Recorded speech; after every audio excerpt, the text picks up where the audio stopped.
Secondaire inattendu, la marche nordique, sport à la mode en France depuis 15 ans, connaît cette année un pic d'adhésion. Et le phénomène pourrait bien être lié à la crainte du Covid. Exemple avec un club de l'Orne. Damien Mignot et Patrick Mertz. Depuis 2 semaines, le groupe ne cesse de s'agrandir.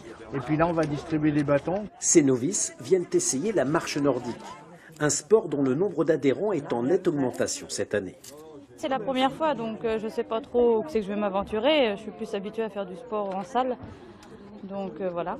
Donc aujourd'hui, ça va être une découverte. Et puis je vois qu'il y a beaucoup de monde, donc ça va être convivial, ça va être sympa.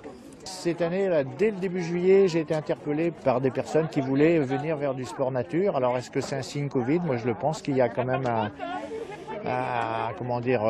c'est un peu la raison pour laquelle les gens viennent vers le sport nature, parce que je crois que le sport en salle fait très peur. La séance débute toujours par un peu d'échauffement. Car ne vous méprenez pas, la marche nordique est un sport très complet. Tout le corps travaille, 90, voire plus 95. Puis si on parle, presque 100%. Quand on sourit en plus.